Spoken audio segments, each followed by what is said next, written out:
Closing arguments in a high-profile case. Attorneys for both sides wrapping up their case in the federal trial involving former labor leader John Dougherty and his alleged embezzlement of funds from Local 98.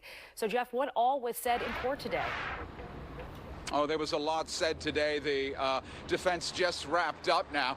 Listen, Sheba, what jurors heard today were dramatically contrasting accounts of John Dougherty. The feds say that he's a business manager of the labor union, former business manager who stole from the union. The defense says hard-working labor boss who built the union and raised the pay of working people. For weeks, former labor boss John Dougherty has come to federal court to hear prosecutors allege he and a former union president stole more than $600,000 from the electrical workers union. Today, the feds summed up their case. Prosecutor Frank Costello telling jurors Dougherty and fellow defendant Brian Burrows violated their oath to the union. It was a license to steal. They violated the law. Dougherty and Burrows are charged with embezzlement and related offenses of union funds when they led the 5,000-member politically powerful union.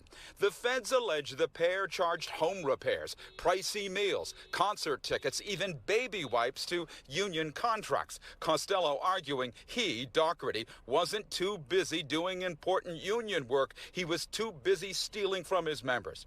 In the 15th floor courtroom, defense attorney Greg Pagano argued Dougherty had no criminal intent, telling jurors they must decide if this good man, John Dougherty, who built the union from nothing, had criminal intent. Pagano attacked chief accuser contractor Anthony Massa, who's testified he did work at the pair's private homes, and charged the union as a liar who misled Dougherty.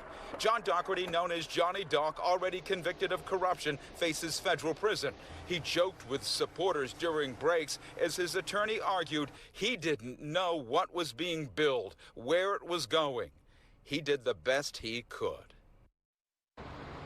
Now, talkative during his earlier trial, John Dougherty had very little to say, almost nothing, as he entered and left court during this trial. He did not take the stand, nor did Burrows in their own defense. The defense has now wrapped up after a very long presentation by prosecutors. The jury will now be charged or instructed tomorrow by the federal judge in this case, and they will begin deliberations. Live here at the federal courthouse in Philadelphia, Jeff Cole, Fox 29 News. Sheba. All right, Jeff, thank you.